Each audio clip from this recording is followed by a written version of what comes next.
up, Bug Jam. Brilliant.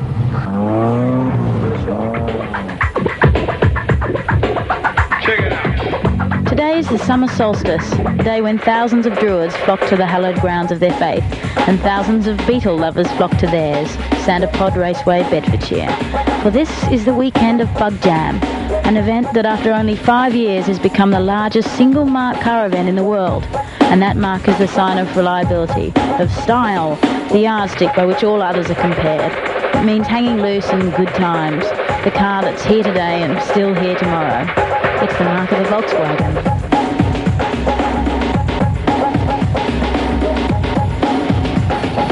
Tell us why you love VW so much. We've just got lost. We've been driving around in circles. You haven't been to Bug Jam before? No. Haven't you? No, it's the first time. What are you expecting? I don't know. Oh, a lot of fun.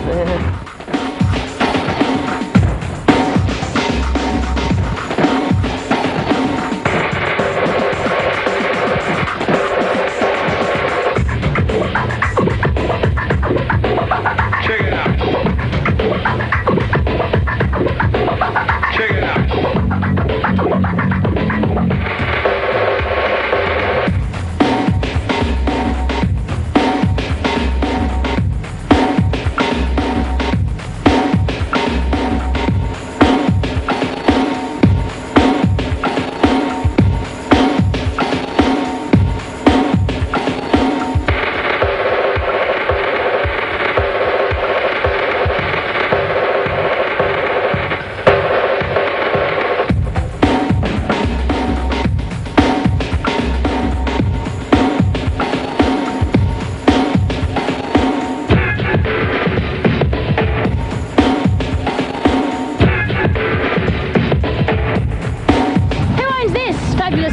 Me? You? Yeah. Did you do all this yourself? Well, we did. Everybody basically. What's going to happen to it after Bug Jam?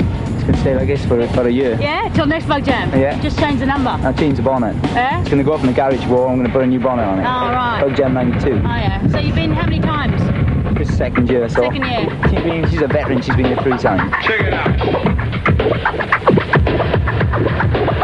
Check it out.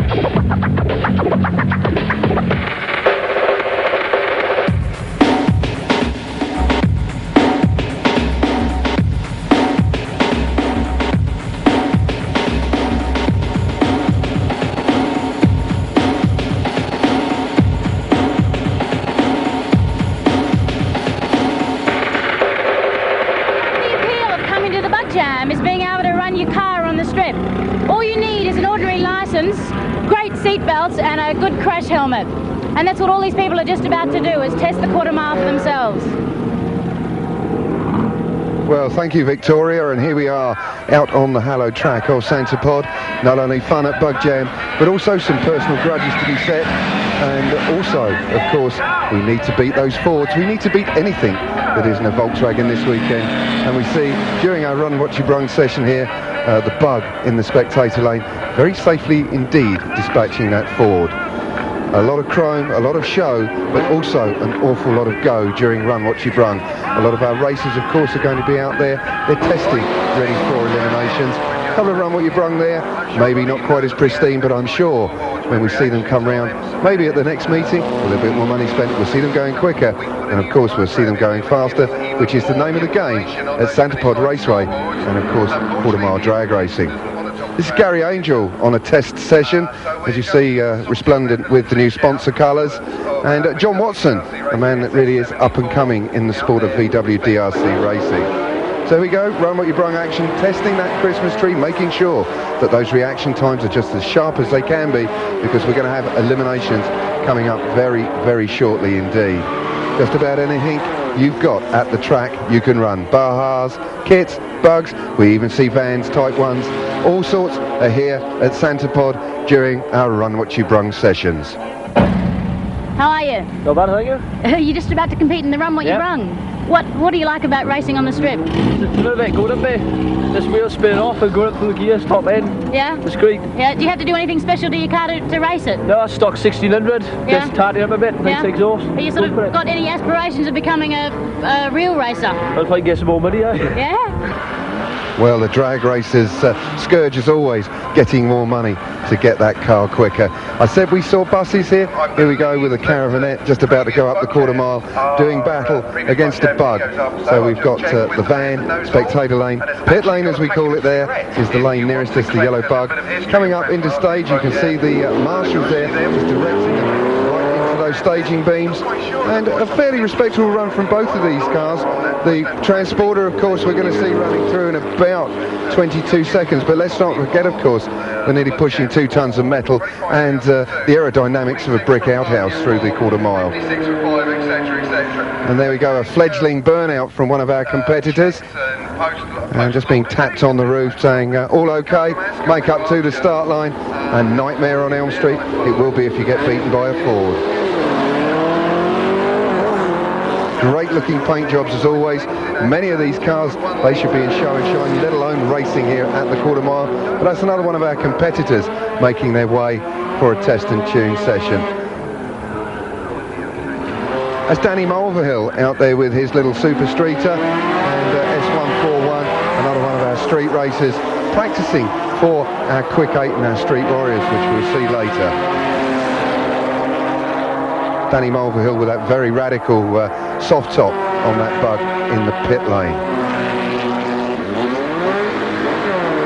Well, more Bahas going at it, and I have to say, we've so far we've just seen men having a go at the quarter mile, but I tell you what, we also see an awful lot of ladies now coming out to do battle on the drag strip here at Santa Pod, and I think it's time we went and had a word with one of them. Sarah, this is your second time ever racing on the strip. Yeah, that's right. What was it like the first time? Brilliant, brilliant.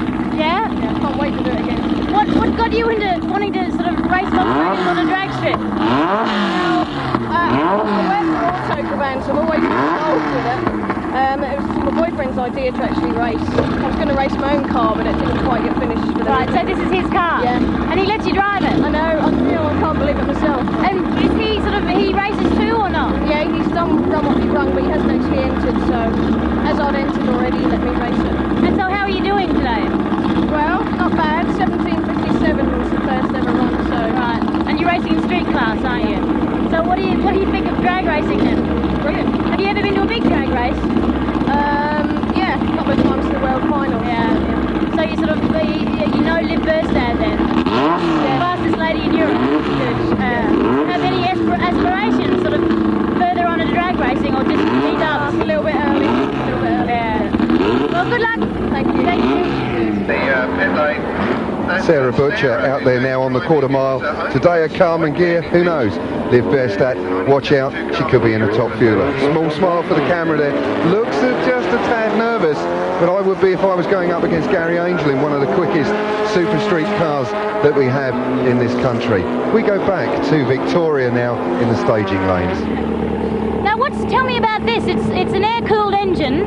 It's a Volkswagen air-cooled engine, which has been heavily modified. Beetle chassis, Beetle brakes, of course cut in half, and the motorbike front end stuck onto it. Right, so is it a bit... Well, you're racing this now? I'm racing this now, yes. What's it like going up the strip with no protection? Oh, it's fine. I mean, you get used to it. Yeah? I mean, I know how far I can push this. How stable is it?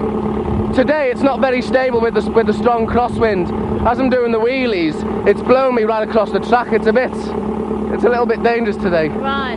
So you're not strapped in, I can see. No. What's the regulations as far as I do have, concerned? when it's on the road, I do have a safety harness which clips in.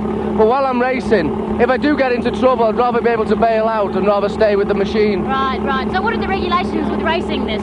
Well, we've had a lot of trouble with the RAC in the last 12 months. Right. So we've set up our own body called the UK Trike Drag Racing Association, and we've put together our own rules and regulations for the building and the high quality of the machines that you will be seeing in the future. There's about 3 of you, isn't there? No, so far there's 5 and possibly 6. There's only me here today representing us, but in future race meetings there should be at least 4.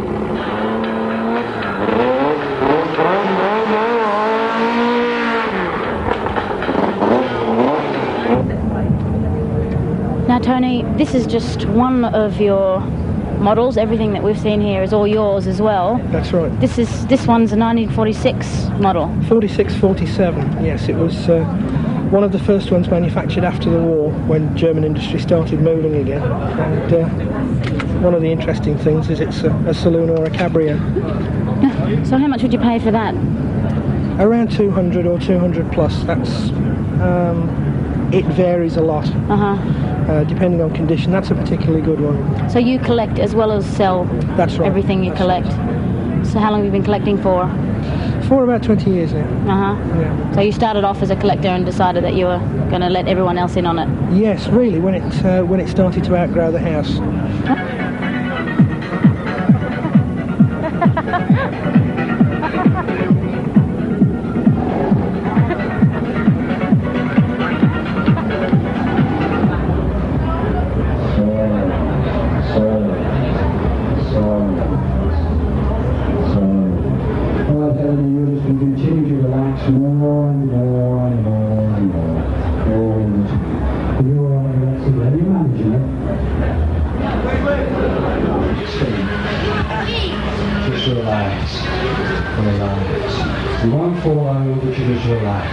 Leonie, when I wake you up, you will have forgotten your name, where you are, why you are here, everything else, where you live, the whole lot.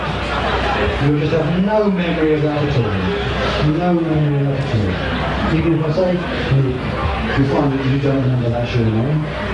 3, 2, 1, wide awake, wide awake, wide awake. Would you like to turn around, young man? That's a good turn around. Would you like to tell everybody your name?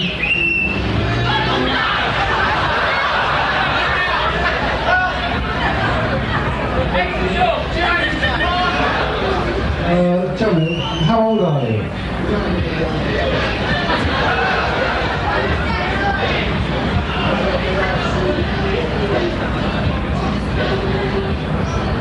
Who's that?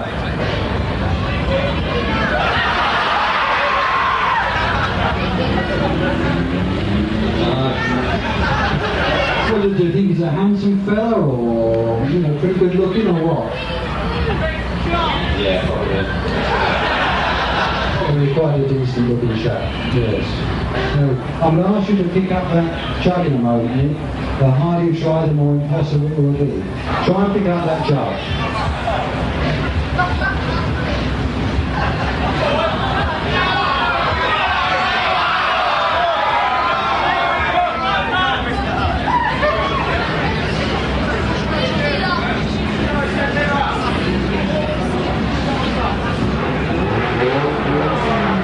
He's a fit young man, but he's not that fit.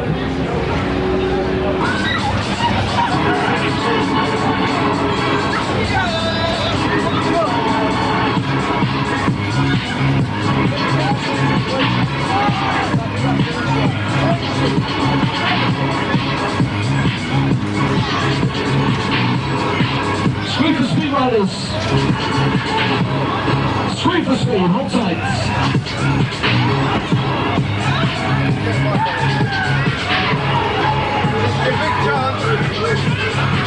Here we go, top speed this time, hold on tight.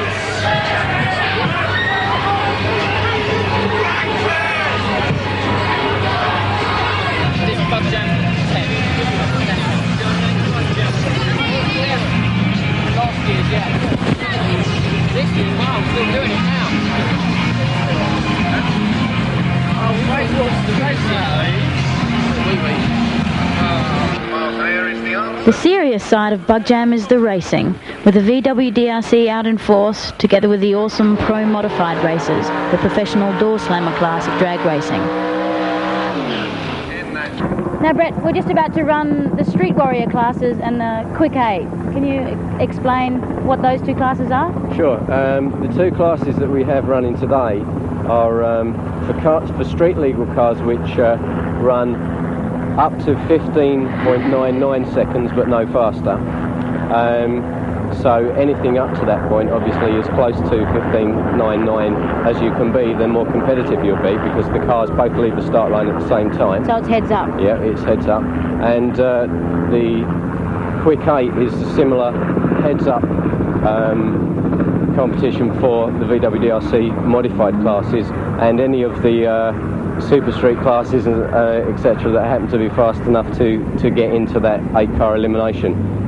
Hi Gary, how are you? I'm fine, thank you. Now this is Bugbear with a new graphic layout on the side of the car. That's right. Running in Super Street, yeah? Yeah. Got new sponsors for this for 1991 season. Terrific. Small car specialties from Bournemouth, which is quite nice, really. Yeah.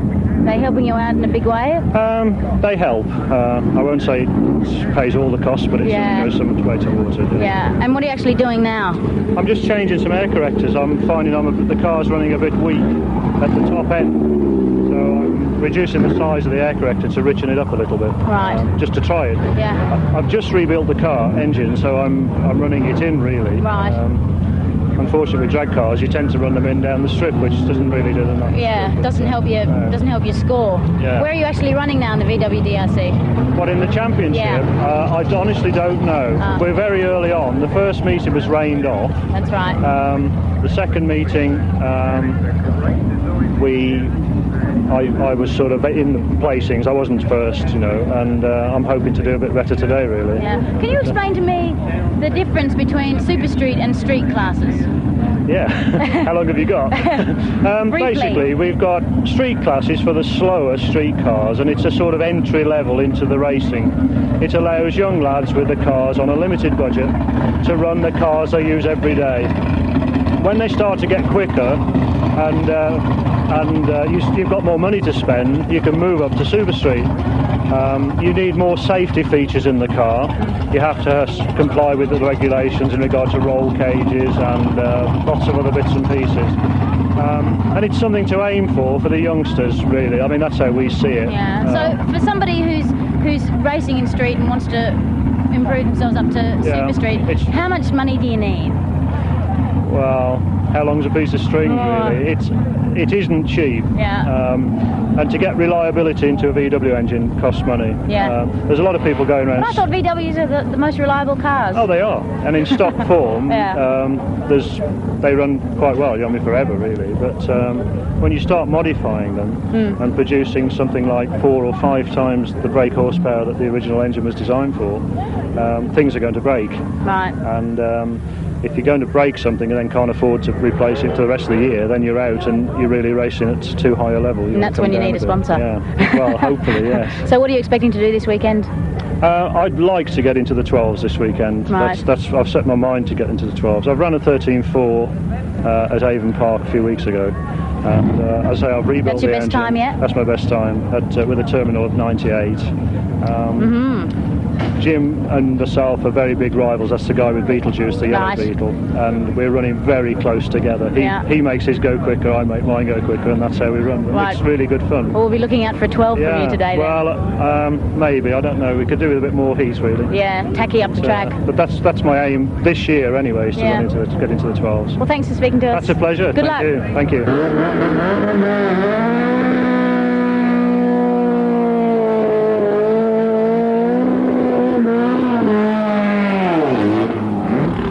Jim, you've just done the second fastest time ever in a Super Street and your fastest time ever. That's right, yeah. You're fairly happy about that? Yeah, I'm very happy. What was the time? It was 12.48 seconds. Right. And so you've been driving Super Street for how long? 3 years now.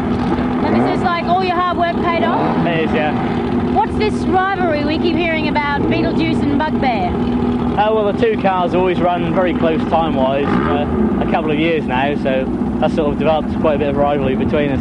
So we're going to see you and Bugbear heads up in the next round? Yeah, I think we might do, yeah. Are you going to beat him? I certainly hope so, yeah. Whoa. I'll be trying. Good luck. Okay. Thank you. Well, there we go, Jim Bowen, the man just talking about that quickest ever run from the car.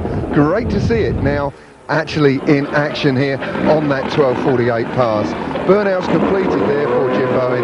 Just reversing back, you can see if you look carefully 2 big black rubber lines right behind that car, and now he's going to try and reverse into that and really go through. You see the front wheel just skipping on the pavement as he leaves the start line and heading for 12.48. That's just over 100 miles an hour. Great pass there, and Jim Bowen is a good man to give Gary Angel a good run for his money.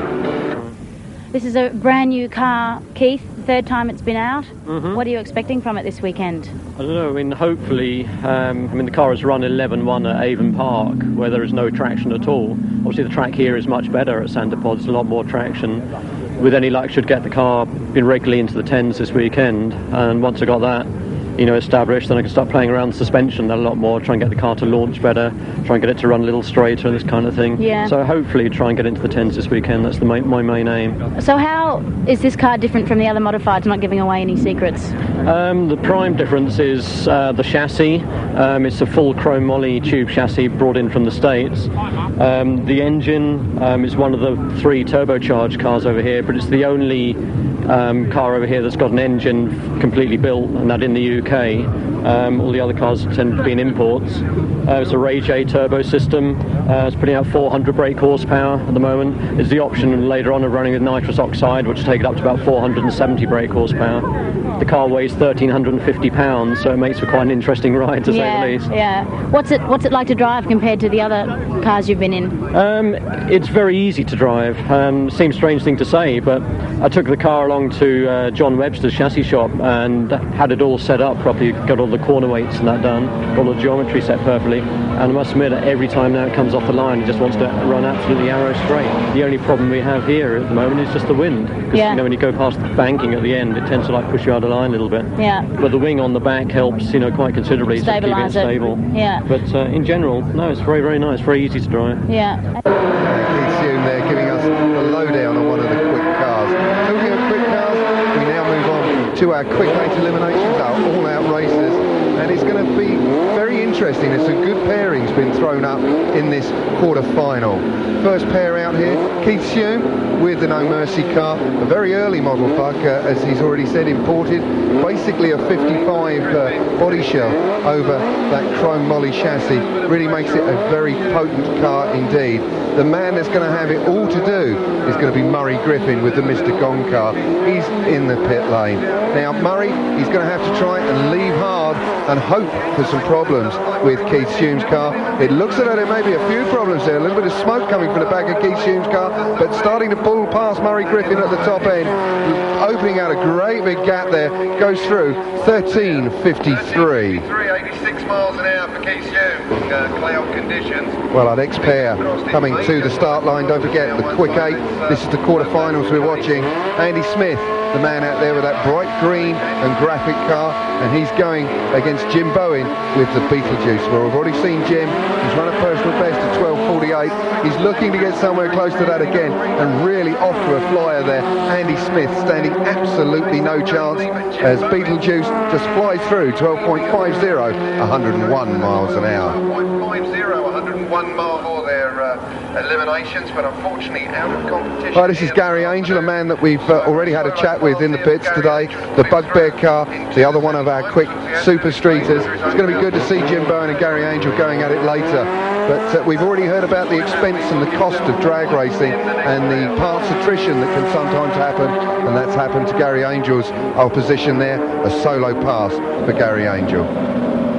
Well, we move on now with our next pair, and it's the Speedster against this man, Leon Nimchik, the Herbie Hospital, painted in the Herbie colours, made so famous, of course, many years ago by the Walt Disney films.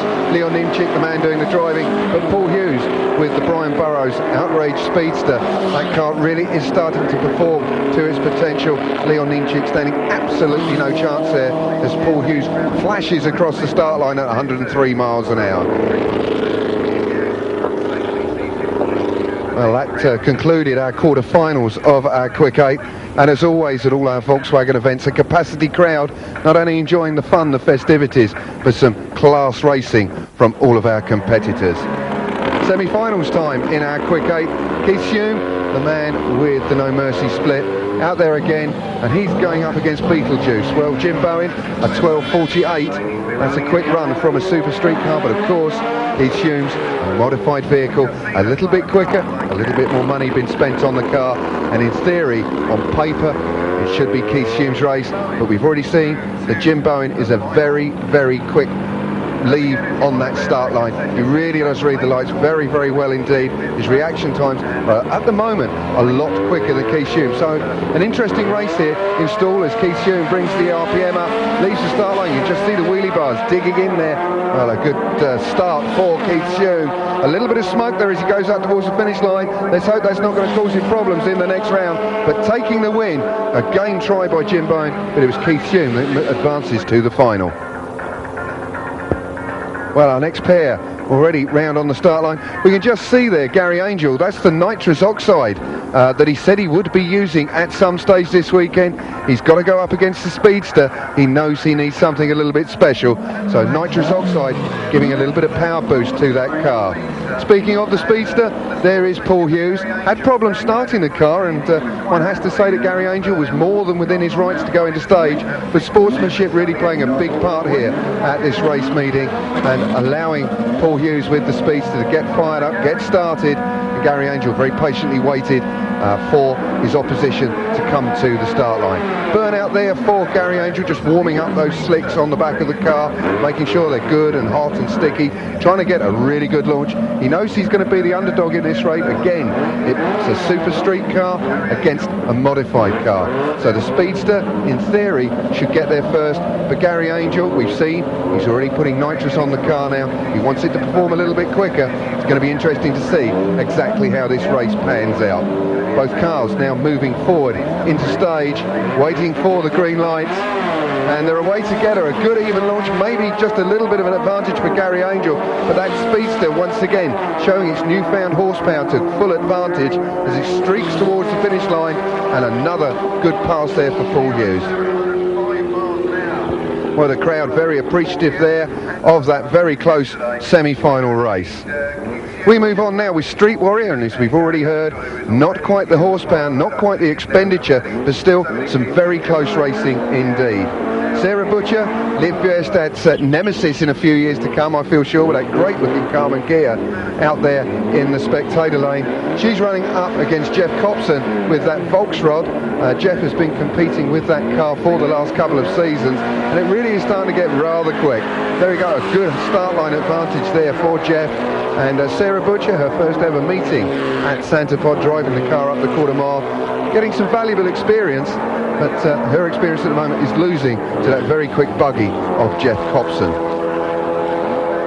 17:21, 59 miles an hour for Jeff. That's Adrian Horton there with the fastback. We used to see, of course, Keith Hume a few years ago running one of those, and he's going up against Ben Gilbert. And it looks as though Ben may just be eking out a little bit of a lead. It looks as though something may just have come off of Adrian Horton's car there. You can see that little flash of chrome work. Maybe that's causing him some problems. And it's Ben Gilbert with the black bug that goes through to the win. 16.79 at 76 miles an hour. Well, another one of our super street cars down in Street Warrior. That, of course, is Malcolm Palmer with the Bugsy Malone car. He's running up against Stuart Payne. Stuart is a man that's campaigned this car for quite some time now, and it is a very, very quick street car indeed. But the super streeter of Malcolm Palmer is the one that looks as though it's going to take the win as it ekes out a lead towards the 8th mile. And indeed, as we see, Malcolm Palmer takes the win, 17.12 seconds, 69 miles an hour. Well, the crowd looking forward to this next run in our quarterfinals, and it's Keith Gadeen, the man from the east coast of England, with that great-looking car, and he's going up against Stuart Hall. Keith Gadeen has been running that red bug for many, many years now, and one of our senior citizens, I'm sure he won't mind me saying that, of our street racing divisions. And that is a quick car, and it's always a difficult one to get round. He just hangs on to take the win, 16.84 seconds. Well, the crowd settled down now for our semi-finals of our Street Warrior. He's running up against Ben Gilbert. And moving up towards the start line, our marshal's just there directing them up into stage, and it's going to be Ben Gilbert, that man with the race number 238. He's going against Jeff Copson. Of course, Jeff defeated Sarah Butcher in the last round, and Ben put out Adrian Horton, and it looks as though Ben Gilbert is the man that is going to defeat that very quick buggy of Jeff's and move through to the final of Street Warrior. Well, it's a close race at the top end. I thought that was going to be an easy win there for Ben Gilbert, but as we watch again in slow motion, just at the finish line there, Jeff Copson really giving a race, and Ben Gilbert just hanging on. Our second semi-final, the Bugsy Malone Super Street car of Malcolm Palmer in the lane nearest the camera, and Keith Gadeen, the man of course that defeated our man Stuart Hall in the last round. Well, a good launch there for Keith Gadeen, really starting to show the Super Street of the way home, but you can see the difference in the horsepower as they reach mid-track. Malcolm Palmer's Bugsy Malone car really starting to pour on the power towards the top end, but Keith Gadeen fighting back at him. Well, some great finals there in prospect, but as I'm sure a lot of you know, the weather got the better of us towards the end of the weekend, and unfortunately those finals never took place at the Bug Jam. Our Pro Modified. Well, we always have some invited guests to all of our Volkswagen meetings, and Pro Modified has proved to be very, very popular indeed over the last few years, and we really have got the cream of the crop here this weekend. That's Mick Warren. Now, a very unusual car to all Volkswagen fanatics, but that is a 1988 Pontiac Trans Am. It is a great looking car. It's freshly imported from America, and it really is a very quick machine indeed. We've seen him down in the sevens. A man that's made the sevens his very own territory is a good old favourite of all our Volkswagen fans. That's Tim Cook with the 55 Chevy. Well, as you can see, the rain clouds already starting to threaten, and these big cars that are putting out well in excess of 1,000 brake horsepower, they really are going to have their work cut out under these very cold conditions to really put that power down to the tarmac on these exhibition runs that they're putting on for us this weekend. Building the RPM, you can see the car just launching away from the start line and getting very, very loose there at mid-track, and Tim Cook did have his hands full as he went through the top end. 776, 167 miles an hour. Tremendous driving job there from Tim Cook. Well, another man that had to contend with the deteriorating conditions was Graham Ellis, another man with a lot of horsepower under that right foot. And funnily enough, using the car that Dave Warnes, the man we saw in the pit lane just now, that's Dave's old car, that great looking Ford Sierra. Now, they're not the best handling of cars. That is one of the reasons that Dave Warnes has gone over to that new swoopy body style. And Graham Ellis, the man that now has to try and tame all that horsepower. As he leaves the start line, you can see him start to edge towards the centre line, up on two wheels and straight into the barrier there from Graham Ellis. A big crash there for Graham in that Pro Modified car, but thankfully we see the door opening and Graham Ellis emerges unscratched, but I'm sure not in the best of humour. Well, we watch it again in slow motion. You can see the car starting to drift towards the centre line. Graham tries to correct, and then the car up on two wheels as he noses towards the barrier. A great driving job, but just unable to control it on what was becoming quite a slick track. And Graham Ellis noses straight into the Armco barrier. But the safety aspects of all of these cars, of course, very, very good indeed. Graham Ellis emerging from the car completely unscathed. Well, he may have been unscathed, but we can see the car there looking just a little bit worse for wear. Well, unfortunately, that's the problem with Graham's car there. He came back out later on the weekend and he was voted the spirit of the Bug Jam, picked himself up a trophy. We, of course, couldn't run our finals, but speaking of trophies, show and shine time.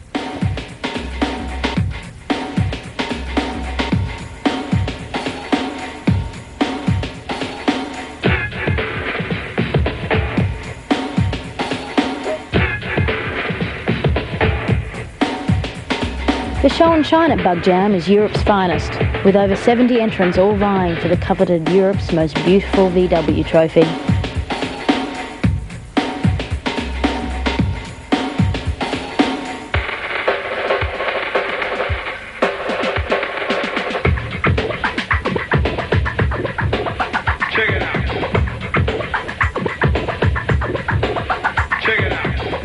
Hi Debbie. Hi. You're in entered into the Cal Look Award. That's right, yeah. You've got a matching hat with your upholstery. Certainly How did you manage that? My dad's a tailor. Oh, is that right? So he made one for my boyfriend and me. That's handy. And this is your boyfriend's car? It's my boyfriend's car. So he's going to kill you because you're being interviewed and he's not in it? He's gone to the loo now. So. I love the upholstery on the horn as well. That's fantastic. That took us about an hour. That took us longer than the rest of it. So what, did your father do this for nothing or did you have to pay him? Oh, excuse me. We did a lot of it. We had somebody do the two front seats and then we did the rest of it, but it was just the two front seats that we actually had to pay for. It looks, I mean, I'd love to have them in my lounge room. Yeah, so would I. Yeah. Good luck. Thank you very much. Roger, this is your very own totally original VW camper? Yeah, that's right. Not customised, not touched, just everything original. Yeah, I didn't do it customised because sort of tastes come and go and if you keep it original then it sort of stays in fashion for a bit longer sort of thing. Yeah. If you do it like customised and it's sort of that fashion moves on and you sort of left with like a customised camper then they were sort of interesting. So how many can you sleep in one of these? Depends how friendly you are. Or how lucky you are. Yeah. Your car's got a very strange name. What is it? How do you pronounce it? Primadora. What does it mean? Politely? I can't do it politely. Something them dead or alive. It says it on the running boards just down here. And so how did you come to choose that name? My father had a boat with it called that. What's its origins? I don't know what its origins are. It's radio language. It's like PH means F. Why not just drive an ordinary Beetle? Well, I bought the car as a chassis and it was virtually done, but then since that was about 89 I bought it from here at Bug Jam. Yeah. And then since then we've changed the gearbox in the engine. Yeah. And resprayed it, done like solenoids on it. Yeah. And just general getting it better to what we rather like it to be. So what do you love about them? Well, it's the atmosphere. You get on a real high when you come to like shows here, and it's good fun. And I don't know, you can personalise your car so easily. It doesn't take much to do it. It's like putting your own stamp on it. Yeah, so this is my car, this is how I like it to be. Yeah. It's just a good thing about it. Yeah. Like when you get in a conventional car, you just think, oh, this is just another everyday car, and nobody looks at you. Whereas you go in a car which looks a little bit different, and you just feel much better in it. Yeah. You have to be a tart really to have a tart feet. You have to be a tart. Check it out. Check it out.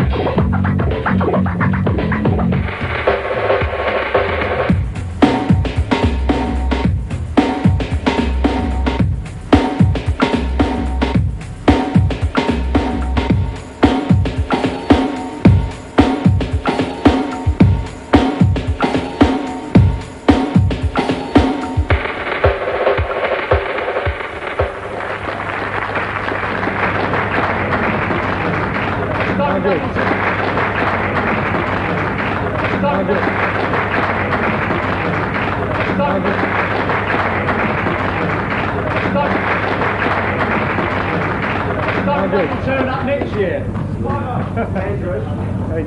Andrew Parrott, you're sitting here crouching in the mud, but you're still best of show. There's a ton of other trophies here that you've won. It looks like nobody else had a chance in all these classes. I didn't expect to win anything.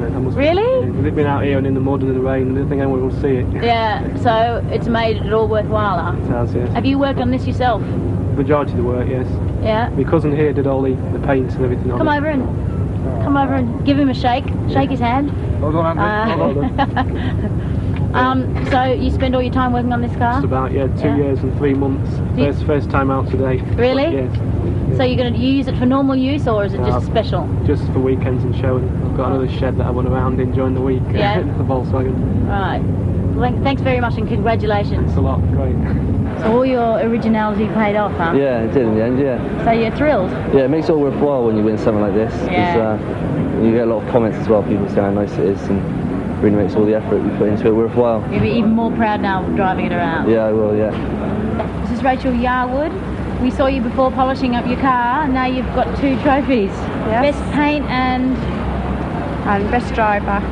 Runner-up. Runner-up, sorry. Best driver? Well, not best driver, yeah. So are you very happy? Yes, I am, yes. Are you a bit nervous about taking it now out into the rain? Yeah, and all in the mud. I'll bet, yeah. So have you been working hard to get it up to scratch for the show and shine? No. We brought it in and let the rain off it. That's it. And that's it? Yeah, and we thought, well, we'll enter it then.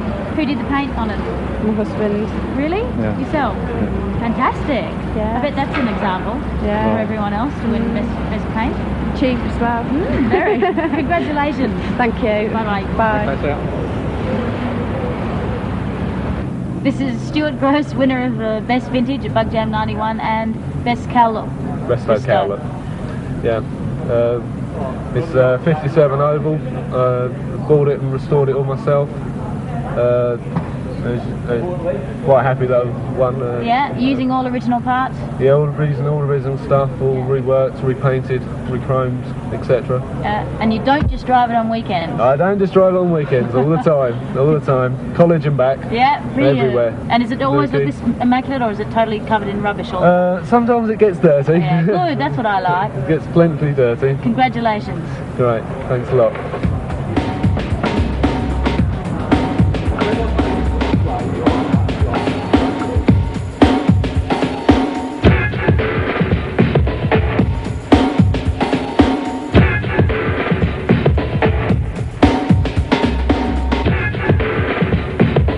Well, the typical English weather closed in on Santa Pod in Bedfordshire and turned Bug Jam 5 more into Bug Damp 5.